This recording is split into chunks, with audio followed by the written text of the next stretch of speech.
안녕하세요. 백두산 금융연구소의 백두산입니다. 1월 9일 화요일 아침 10시 10분입니다. 늦잠을 좀 자서 시작이 늦었습니다. 미국과 유럽 증시는 어젯밤에 반등에 성공했습니다. 기술적으로 어젯밤이 그래도 조금 좀 중요한 자리였는데요. 반등에 성공했다라는 것은 뭐죠? 이제 기존 추세를 조정을 끝내고 기존 추세를 강화시키겠다. 기존 추세가 다시 시작되겠다라는 것을 알리는 신호탄으로 보시면 되겠습니다. 기존 추세 잘 올라가고 있었는데 지난 일주일 동안 이 기존 추세에 반하는 조정이 나타났죠. 이 조정이 이제 어젯밤에 끝났음을 알리는 신호가 어젯밤에 나온 겁니다. 그래서 이제 다시 기존 추세대로 더 올라갈 거다, 주식이. 이렇게 생각을 할 수가 있겠습니다. 물론 이제 여기서 뭐 갑자기 오늘 밤에 되돌린다거나 하면은 또 이야기가 좀 달라질 수 있겠지만, 일단 근데 기존 추세가 워낙 강하고 어젯밤에 강한 매수세를 보여줬기 때문에 이게 하루 만에 다시 꺾인다? 라고 생각하기는 좀 어려울 것 같고, 일단 또 올라가겠구나 라고 이렇게 보시는 게 좀 합리적인 관점일 것 같고요. 그러니까 이제 좀 기다려 봐야죠. 그죠? 여기서 기다려 봐야 됩니다. 전고점이 이제 이 자리가 있는데요. 전고점이 이 자리가 있는데, 이제 이번에 반등을 하기 시작했는데, 여기를 넘어갈지 말지를 이제 우리가 잘 보면서, 여기서 이제 하방 매팅의 기회를 마지막으로 노리면 되는 겁니다. 하방 매팅 하실 분들은 이제 여기서 마지막 기회를 노리면 된다고요. 이렇게 볼 수가 있겠습니다. 기존 추세가 다시 강화되려고 하고 있다. 이게 이제 어젯밤에 나타나는 그런 변화입니다. 그래서 어제 위기였던 코스피, 어제 위기였던 중국 증시는 그래도 뭐 조금 더 이제 그죠? 당장 일단 급락은 면할 수 있을 것으로 생각이 됩니다. 다시 한번 반등 시도를 하거나 그러겠죠, 그죠? 네. 이렇게 볼 수가 있겠습니다. 금리와 달러는 방향이 반대니까 반대로 생각하시면 되죠. 떨어지던 금리와 달러는 이렇게 떨어지고 있었는데 지난주에 반등이 딱 나왔는데 이 반등이 어젯밤에 일단은 끝난 겁니다. 이렇게 다시 하락을 하면서 일단 이 반등이 끝나고 다시 이제 재차 하락이 시작될 가능성이 보인 겁니다. 근데 이제 증시와 차이점이 있다면요.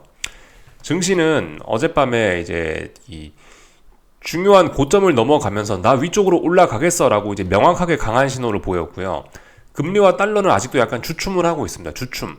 그래서 사실 이제 명확하게 이야기를 드리자면 다시 재차 하락이 시작된다라고 하기보다는 하락이 시작될 수 있는 어떤 저항을 확인을 했다까지가 딱 사실 좀 더 객관적인 설명이라고 할 수가 있겠습니다.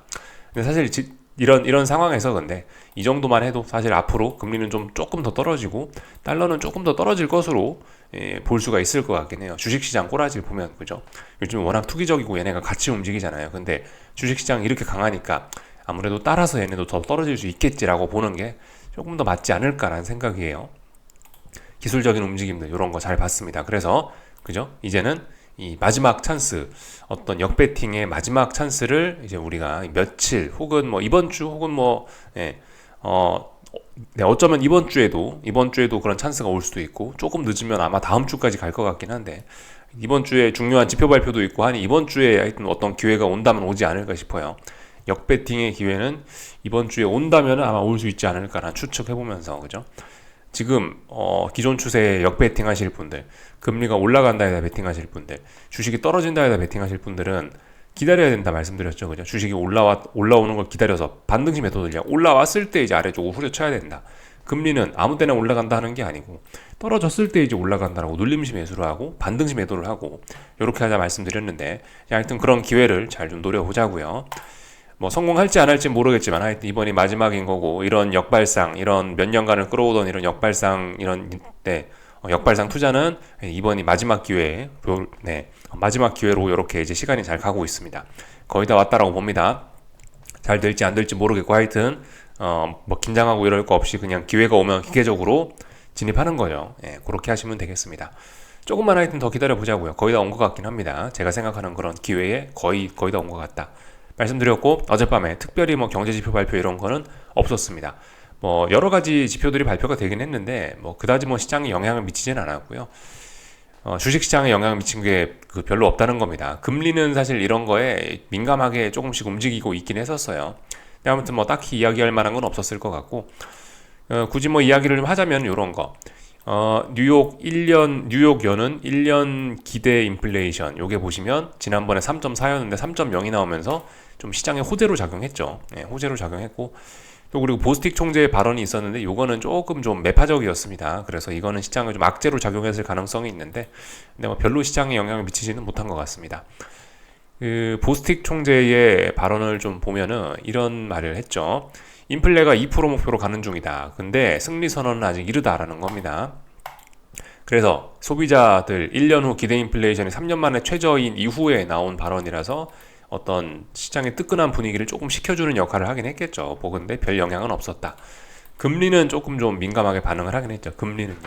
금리는 이 발언 이후에 다시 뭐 조금 오르긴 했지만은 아무튼 증시는 큰 영향 없었고 이게 뭐 시장에 지금 그렇게 큰 영향을 미치지는 못했습니다. 여기 나와 있죠. 아직 승리 선언하기 이르다 어쩌고 저쩌고 우리는 뭐 반드시 반드시 그 경로를 유지하는 것이 뭐 중요하다 뭐 이렇게 말씀드리고 있고 그래서 하여튼 뭐 제한적인 통화 정책을 계속해서 유지할 수 있다. 매파적인 이야기 했습니다. 근데 뭐 별로 시장은 신경 쓰지 않았다 이겁니다. 하여튼 그 시장은 참 재밌게 움직이고 있어요. 그 지난주 금요일 날에 고용지표 굉장히 잘 나왔음에도 불구하고 올라가는 겁니다. 그죠? 그런 거 생각하셔야 되겠습니다. 지난주 고용지표 잊으시면 안 돼요. 고용지표가 분명히 증시에 안 좋은 방향으로 나왔는데 안 좋게 나왔음에도 불구하고 증시는 오히려 그 재료를 어떤 반등의 발판 삼아서 좀 움직이고 있죠. 이런 상황입니다.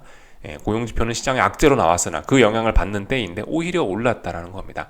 왜냐? 지난 일주일 동안 고용지표 발표되기 전에 먼저 빠졌으니까 선반영됐으니까 이러고 있다. 이렇게 뭐 볼 수도 있겠습니다. 하여튼 미국 증시 다시 올라가고 있다. 유럽 증시도 다시 올라가고 있다. 분봉 보시면 화려하죠. 러셀 지수 분봉인데 어제 이런 일이 있었다라는 겁니다. 하루 종일 올랐다. 매우 강하게 올랐습니다. 그만큼 지금 기존 추세가 강하다라는 걸 우린 다시 한번 확인했고요. 그죠? 잘 올라가고 있다 이겁니다. 여기 보시면은 어제 미국 증시 움직임인데요. 나스닥 2% 오르고 하여튼 굉장히 다 잘 올랐죠. 그죠? 전 종목이 다 올랐다라 보시면 됐습니다. 이렇게 진한 색깔을 오래간만에 본 것 같아요. 아주 전형적인 아주 그냥 눌려있던 매수세들이 한 번에 폭발한 듯한 모습입니다. 하지만 뭐 이런 거에 쫄고 어쩌고 저쩌고 할 거 없습니다. 그냥 눈에 보이는 대로 하시면 됩니다. 일단은 뭐 어딘가 중요한 저항까지 올라와서 얘가 버벅버벅 하면은 거기서 용기 있게, 용기가 아니죠. 그냥 기계적으로 그냥 한 숟가락 역배팅 하실 분들은 하시면 됩니다. 아직 넘어간다라는 뭐 그런 모습은 없으니까. 하여튼 조금 더 올라올 수 있을 분위기죠. 그죠? 이렇게 장대 양봉이 나왔는데 당장 오늘 밤에 꺾이지는 않을 겁니다. 아마 더군다나 저기 말씀드렸다시피 수요일 날 밤인가요? 그 고용지표 발표도 있죠. 수요일 날 밤이었나 목요일 날 밤이었나 물가지표 CPI 발표가 있기 때문에 그런 것들을 생각을 해보면은 일단 그 전까지는 이런 상승 흐름이 이어질 수 있지 않겠어 라고 생각하는 게 좀 맞을 것 같긴 합니다. 그래서 뭐 다 말씀을 좀 드렸고요. 전 종목 다 올랐죠. 엔비디아가 신고가를 쓰는 등 아주 뭐 신났습니다. 하지만 뭐 애플은 좀 약한 그런 모습을 좀 보이고 있죠. 하나씩 좀 보자면은 뭐 애플 올랐죠. 올랐지만 애플은 뭐예요? 역사적 고점이 여기죠. 역사적 고점이 이 자리인데, 이런 자리들, 중요한 자리들이 중요한 자리들이 이런 자리들인데 아직도 이 답답한 구간 안에서 놀고 있다. 의미 있는 레벨업은 못 하고 있다 이겁니다. 꺾이면은 처참하게 꺾일 수 있겠죠. 마이크로소프트도 뭐 그냥 답답한 박스권인데 아직까지 이건 기간 조정으로 보는 게 맞겠죠. 기간 조정. 아직까지 종목들 분위기 괜찮아 보입니다. 애플도 하여튼 어젯밤에 이렇게 보시다시피 어떤 반등의 발판 마련하고 양봉 튀어나올 데서 양봉 튀어나왔고 이런 모습들 보이고 있고 엔비디아가 아주 급등을 하면서 신고가 썼죠. 신고가 쓴 것까지 확인했고 그래서 고점 계속해서 높아지고 있고 하방 베팅의 근거는 없죠. 엔비디아는요. 이렇게 볼 수가 있겠습니다. 유럽 증시 올랐죠. 유럽 증시도 하방 경직성 확인하고 올랐습니다. 하지만 일단 큰 박스권 이런 식으로 볼 수 있겠다. 혹은 뭐 이렇게 박스권으로 보거나 중요한 저항들을 돌파한 차례다. 좀 더 오를 수 있다. 근데 오르면은 이제 위쪽에 저항들이 있으니까 반등시 매도 전략 할 만한 근거 충분히 있다. 충분히 기다려보고 이제 이 반등이 주춤 하면은 후려치자 이야기 드려봤습니다. 당장은 아닌 것 같고 조금만 좀 더 확인하고 후려치면 될 것 같다. 이런 이야기 드려봤습니다. 다 봤고요. 그리고 이제 뭐 금리하고 달러 상황을 좀 살펴보도록 하겠습니다. 금리하고 달러. 이 금리는 보시다시피 주식시장은 주식시장은 보시면은 이 나스닥인데요. 나스닥 기준으로 보나 S&P 기준으로 보나 지난 2거래일 동안 미리 여기서 하방 경직성을 확보했죠. 그리고 나서 어떤 이 중요한 저항 자리를 어제 시원하게 넘어갔습니다. 비틀비틀도 아니고 원웨이 상승으로 시원하게 넘어갔죠. 명백하게 위쪽으로 올라가겠다는 의지로 보시면 됩니다. 이 그림을 기억을 해 놓으시고 그 상태에서 지금 채권을 보시면은 채권은 근데 힘이 좀 약합니다. 채권은 보시다시피 1월 5일 날 고용 지표의 영향으로 인해서 일단은 저점이 한번 확 낮아졌었고요. 그래서 이날 의미 있는 지지력을 확인하지 못했고, 이제서야 어젯밤에서야 금리는 어떤 지지력이 아니죠. 금리로 말씀드릴게요. 뒤집어 놓고 금리는 어젯밤에서야 이제 저항을 확인한 겁니다. 다시 돌아가기 위한 저항을 확인한 겁니다. 이거 금리예요. 뒤집어 놨으니까. 이런 상황인 거고요. 그러니까 이제 오늘 밤에 이제 탄력적으로 올라주는 게 중요합니다. 오늘 밤에 탄력적으로 올라줘야, 금리가 떨어질 거면 오늘 밤에 올라줘야 됩니다. 만약에 오늘 밤에 다시 여기서 금리가 올라가려 그런다, 그러면은 이거는 이제 금리가 앞으로 떨어질 일은 없는, 생각보다 빠른 어떤 추세 전환, 강력한 추세 전환을 기대할 수 있을지도 몰라요. 왜냐하면 지난 2거래일 동안 금리는 저항을 만들어놨기 때문에, 그죠? 금리 저항 만들어놨기 때문에 지금 못 올라가고 있잖아요. 어젯밤에 저항을 한번 재차 확인했단 말이에요. 그러니까 어젯밤에 확인했고, 오늘 밤은 이제 가는 날입니다. 금리가 더 떨어져야 되는 날인데, 못 가면 이제 좀 급격한 상승 추세로의 전환, 이런 것도 생각을 할 수 있습니다. 근데 일단 아직까지 뭐 그럴 가능성은 낮아 보인다. 지금 증시 분위기나 또 물가지표 발표 등을 앞두고 있어서 일단 금리는 조금 더 하락 압력을 당분간 좀 받을 수 있긴 있는데, 금리가 여기서 좀 더 떨어지면 그저 눌림지 매수 해보자, 이런 이야기 하고 있습니다. 역배팅 충분히 가능하다 말씀드리고 있습니다. 다 말씀드렸고요. 달러는 계속해서 혼조한 모습, 달러 인덱스는 혼조한 모습을 보이고 있습니다. 달러 인덱스 보시다시피 저항을 재차 확인했죠. 저항 재차 확인해서 오늘 밤 이쯤 했으면 이제 아래쪽으로 좀 가는 게 자연스러운 날입니다. 오늘 밤 아래쪽으로 못 가면 다시 위쪽으로 갈 건데요. 몇 거래일 동안 여기서 버벅버벅거렸기 때문에 여기서 위쪽으로 가면은 상승 목표치가 조금 많이 열릴 가능성이 있습니다. 왜냐? 그죠? 여기서 보시다시피 하루 오르고 하루 이틀 오르고 기간 조정 보이고 나서 또 올라가는 꼴이기 때문에 상승 목표치가 좀 크게 열리게 되는 거죠. 그죠? 이렇게 보시면 되겠습니다. 하여튼 오늘 밤은 금리가 떨어지고 달러가 떨어지고 주식이 올라가고, 이게 자연스러운 날이고 이제 그래야만 하는 날이긴 해요. 근데 그러지 못하면 의외로 또 강하게 또 올라갈 수 있는 겁니다. 의외로 강하게 주식이 떨어지고, 의외로 강하게 달러가 올라가고, 강하게 금리가 올라가는 그런 불온한 상황이 연출될 수도 있다 생각하시면 되겠죠. 하여튼 그죠? 금리 뭐 보이다시피 이렇게 아직까지는 어떤 저항만 확인한 거라고요. 공격적으로 아래쪽으로 가려면 오늘 밤에 가야 되는 겁니다. 저항만 확인했습니다. 그나마 떨어지던 금리가 이 보스틱 총재의 발언으로 인해서, 매파적인 발언으로 인해서 조금 아래 꼬리를 달았다라는 겁니다. 하여튼 지금 뭐 주식시장도 굉장히 투기적이지만 이 금리, 달러 이쪽도 굉장히 투기적이에요. 요즘에 하루 종일 이렇게 사실 요즘에 뭐 주식시장보다 금리를 더 많이 보고 있긴 한데, 하여튼 금리, 채권시장의 움직임을 보면 굉장히 하여튼 투기적이긴 합니다. 아래꼬리 윗꼬리가 굉장히 많이 달리고, 경제지표에 대해서도 하여튼 근데 굉장히 좀 민감한 반응을 보이고 있고, 하여튼 뭐 그래요. 어제도 하여튼 뭐 계속해서 보고 있는 30분 봉인데, 이날이 고용지표 발표된 날이죠. 고용지표 발표되고 나서 이거 선물이니까, 국채 선물이니까 올라가는 건 금리가 떨어지는 거죠. 국채 선물 고용지표 발표되고 나서 금리 확 떨어졌다가 다시 되돌리고, 그리고 나서 어제 종일 했던 건 뭐냐? 하방경직성 확인하는 거. 하방경직성, 그러니까 금리로 말씀드리면 금리의 저항을 어차피 하루 종일 확인하고요. 미국 본장 개장하고 나서 금리가 한번 훅 떨어지더라. 그래서 어젯밤은 일단 금리의 저항을 확인한 겁니다. 그리고 국채 선물 가격의 바닥을 확인한 거죠. 바닥을 확인했고, 이제 바닥을 확인했으니까 이제 올라가는 게 자연스럽다고요. 지금 보시면 여기 저항 딱 보이시죠? 어딘가를 못 넘어가고 있네, 딱 보이시죠? 여긴가를 못 넘어가고 있습니다. 여기 넘어가면 이제 다음번 목표치 여기까지. 여기 넘어가면 이제 본격적으로 조금 좀 많이 오를 수 있겠죠. 이렇게 볼 수가 있겠습니다. 국채 선물 가볍게 살펴봤습니다. 그래서 하여튼 이제부터는 이제 수요일 날인가 목요일 날 발표될 미국 물가 지표의 어떤 기대감에 의해서 움직이고 있다라고도 이렇게 이야기할 수 있겠죠. 이쯤에서 이런 생각 해봐도 돼요. 이쯤에서 지난번에 일주일 동안 시장이 먼저 하락하면서 미국 고용지표가 너무나 좋을 것에 대한 우려를 선반영하고 나서 오히려 고용지표 발표되고 나서 반등을 하고 있습니다. 증시가, 그죠? 금리도 그렇고요. 어쨌든 좀 그런 청개구리적인 모습을 보이고 있다. 그렇다면 만약에 이제 이번에 물가지표 발표를 앞두고 또 기대감으로 시장이 움직이고 있습니다. 선제적으로 금리가 떨어지고 선제적으로 주식시장이 오르고 있는데, 낮은 물가에 대한 기대로 어젯밤 지표도 확인했잖아요. 그죠? 기대 인플레가 낮다. 야, 이거 앞으로 이제 인플레는 좀 둔화가 되고 있구나. 그런 어떤 기대가 있는 거죠. 그런 기대를 가지고 지금 시장이 미리 움직이고 있는데, 이것도 일종의 선반영일 수 있습니다. 그래서 만약에 물가 지표가 또 뭐 예상치보다 하회하는 등 그 예를 들어 어떤 호재가 나온다. 그런 게 어떤 그런 중요한 지표가 호재로 밝혀진다라고 해도 시장의 반응은 지난번처럼 또 거꾸로 갈 수도 있는 겁니다. 잘 봐야 돼요. 요즘 하여튼 시장이 굉장히 투기적이고 재밌게 움직이고 있습니다. 그런 점들을 한 번쯤 생각해 볼 필요는 있겠다 싶어요. 다 말씀드렸고요. 국제유가는 어젯밤에 급락했습니다. 국제유가가 급락한 이유가 있었는데 한번 살펴보자고요. 사우디가 가격 인하를 한다는 소식을 내놨답니다. 그래서 급락을 했다라고 해요. 그리고 써있죠. 아시아를 포함한 모든 지역의 원유 가격을 인하하겠다라고 밝혔다고 합니다. 그래서 이런 것도 있고 또 그리고 시장은 경제가 둔화하는 신호로 받아들이고 있다라고 이렇게 이렇게 말하는 분석가들도 있죠. 하여튼 그런 상황입니다. 지정학적 리스크 등에도 불구하고 요즘 중국 증시 좀 비리비리하지 않습니까? 경제 둔화되는 그런 우려도 있고 사우디가 이런 수급적인 이슈를 만들어내기도 하고 그래서 국제유가는 지금 보시다시피 약한 모습을 보이고 있다는 겁니다. 여러 가지 이슈에도 불구하고 사실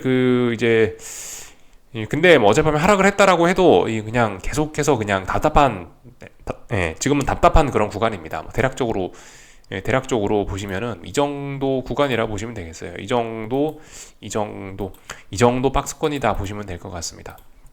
대략적으로 이 정도 박스권. 물론 이제 어젯밤에 이제 이렇게 급락을 해버린 거는 상승을 하는 데 있어서 좀 별로 좋은 소식은 아니죠. 왜냐하면 이제 조금 더 올라줘서 박스권이면 상단 정도까지는 터치할 수 있는데 상단 터치도 못하고 이렇게 밀렸다라는 건 별로 좋은 소식은 아니죠. 하지만 그냥 혼조한 구간이라 특별히 미래가 어떻다 저렇다 이야기할 건 없을 것 같습니다. 일단 삼각 수렴형이 나오고 있고 여기서 수렴하고 나서 위로 올라가든 내려가든 하겠죠. 어떻게 될지 일단 하여튼 지켜보자고요. 근데 분명한 건 일단 지지력도 있습니다. 지지력도 있고 위쪽에 저항도 있습니다. 그래서 움직이지 못하는 거죠. 그래서 답답한 움직임을 보이고 있습니다. 이렇게 말씀드리면 될 것 같습니다. 다 본 것 같아요. 그래서 다 봤고 한국 증시는 오늘 삼성전자 실적이 나온 것 같던데 이 어디 갔지? 제가 아까 삼성전자 실적 띄워놨었는데 여기 나와 있죠. 연합뉴스 메인으로 나와 있습니다. 어닝 쇼크라고 합니다. 하지만 이미 일단 그런 이슈는 큰 영향을 미치고 있는 건가요 지금? 하여튼 장 초반엔 강했습니다. 장 초반에는 미국 증시 영향으로 좀 강했는데 일단 되돌리네요. 저 실적 때문인가 봐요. 일단 분위기가 좀 안 좋네요. 지금 일단 계속해서 좀 잘 좀 보셔야 되는 게 코스피는 한국 증시 코스피하고 삼성전자는 사실상 한 몸이죠, 그죠, 여러분들? 코스피하고 삼성전자하고 한 몸입니다. 일단 얘네는 지난 연말에 급등했던 거에 대한 그런 투기적인 거에 대한 피로감 때문에 지금 일단 유달리 약할 수밖에 없어요. 지금 세계 증시가 어쩌던 간에 일단 좀 약할 수밖에 없고 다만 이제 그래도 이제 다행인 거는 그래도 조금씩 이렇게 고점은 높이고 있다라는 게 일단 그나마 한국 증시 코스피엔 좀 다행이라고 볼 수는 있겠습니다. 어제 만들어놨던 고점이 요렇게 싼 고점이 만들어지면 좀 많이 그렇죠. 그래도 고점을 조금 높여주고 있으니까 그나마 조금 다행일 수 있긴 있는데 일단 하여튼 분명히 한국 증시 코스피와 삼성전자는 일단 좀 이래저래 좀 안 좋은 것이다. 이렇게 좀 볼 수가 있겠고 저 실적 쇼크 저게 좀 영향을 좀 미치긴 하는 모양인 것 같아요. 저거 잊지는 말아야 될 것 같습니다. 하여튼 그죠? 증시가 삼성전자가 이렇게 많이 올랐는데 앞으로 기대감이다 하고 올랐는데 근데 오늘 이제 어닝 쇼크가 나온 거면은 조금 좀 이건 부담스러운 소식이 될 것 같긴 합니다. 가만 보니까 좀 그렇네요. 삼성전자도 어제 고점보다 조금 좀 높아지긴 했는데 이렇게 지금 고점이 낮아지는 이런 싼 고점이 만들어질 수 있는 겁니다. 이거 지금 코스피보다 더 약하죠. 코스피는 그래도 상승 중인데 얘는 지금 보합에서 왔다 갔다 하잖아요. 보합에서 하락 왔다 갔다 하니까 이런 식으로 3거래일 연속으로 음봉 이렇게 완성된다. 그럼 여기 어디 저항 만들어지면서 이게 싼 고점이 될 가능성 굉장히 높아집니다. 조심해서 좀 봐야 될 부분이고 삼성전자도 비슷해요. 코스피하고 75,000원에서 하여튼 75,000원 대략적으로 이 정도 범위가 어떤 중요한 지지선이라고 할 수 있겠는데요. 여기가 붕괴되면 이제 본격적으로 싼 고점 완성됐다라고 할 수 있겠죠. 하여튼 고점이 이렇게 낮아지는 거는 굉장히 위험한 신호일 수 있습니다. 이렇게 강했던 거를 고려해 보면 이렇게 고점이 낮아지는 건 굉장히 위험할 수 있는데 하여튼 아직 마감된 건 아니니까 또 반등할 수도 있으니까 하여튼 지켜보면 될 것 같고 하여튼 지금 미국 증시는 제가 좀 기다리자고 말씀드렸죠. 미국 증시는 이제서야 좀 반등을 하고 있으니까 이건 며칠 정도 더 기다리자라고 그 말씀을 드리고 있지만, 지금 코스피와 삼성전자 투자자분들 같은 경우는, 역발상 하시는 분들은 지금 저렇게 며칠 더 기다리는 게 좀 아닐 수도 있어요. 예. 그 삼성전자하고 코스피 보시는 분들은 이 낮에 계속해서 좀 집중을 좀 세게 하셔야 됩니다. 지금이 굉장히 중요한 때예요. 그래서 낮에 좀 열심히 좀 보시면서 반등시 매도 전략을 좀 하여튼 좀 틈 날 때마다 좀 해야 되는 게 아닌가 싶어요. 지금 어쨌든 미국 증시의 탄력과는 명확하게 좀 다르지 않습니까? 이거 좀 주의해야 됩니다. 고점이 너무 낮아지고 있어요. 그렇기 때문에 좀 주의해야 할 필요가 분명히 있겠습니다. 거기에 맞춰서 조금 공격적인 대응을 해야 될지도 몰라요. 지금 거의 지금 어떤 제가 생각했던 급속히 코스피가 무너지는 시나리오 쪽으로 좀 그렇게 좀 흘러가는 듯 합니다. 잘 보셔야 됩니다. 그런 부분들. 물론 이제 오늘까지 이렇게 좀 약하면서 외과 풋옵션들은 외과 풋옵션들은 좀 죽고 있는데, 그래도 어느 정도 좀 힘이 있는 이런 내과에 가까운 이런 그나마 좀 힘이 있는 풋옵션들은 오늘도 하방 경직성 확인하고 있어요. 오늘도 쌍바닥 이런 걸 만들 시도를 열심히 하고 있습니다. 그래서 하여튼 지금 시장이, 코스피는 매우 지금 불안하다라고 볼 수가 있어요. 하여튼 좀 주의하셔야 될 부분입니다. 물론 이제 지금 아침 10시 반밖에 안 됐으니까 이거 다시 상승할 수도 있죠. 어떻게 될지 모르겠지만 하여튼 장 막판까지 좀 잘 지켜보시면서 좀 계속해서 좀 집중을 유지할 필요가 있겠어요. 역발상 세게 하실 분들은 지금 낮에 어디 놀러 다니면 안 됩니다. 코스피는 그렇고, 코스닥은 강하죠. 그죠? 말씀드렸다시피 코스닥은 강합니다. 미국 증시 오르니까 레벨업 됐다고 보시면 돼요. 레벨업 사실상 됐죠. 예. 중요한 저항 돌파한 착해서 레벨업 됐고, 위쪽으로 더 올라간다라고 일단 보시면 되겠습니다. 코스피가 죽어도 코스닥은 한동안 지 혼자 랠리하던 경우가 종종 있습니다. 야, 코스피는 강한데 코스닥은 왜 이리 강하냐? 이거 말이 안 된다. 코스닥 하방 진입한다. 그거 안 되는 겁니다. 예, 코스닥은 때를 더 기다리셔야 되는 거예요. 그랬던 예가 제법 많이 있습니다.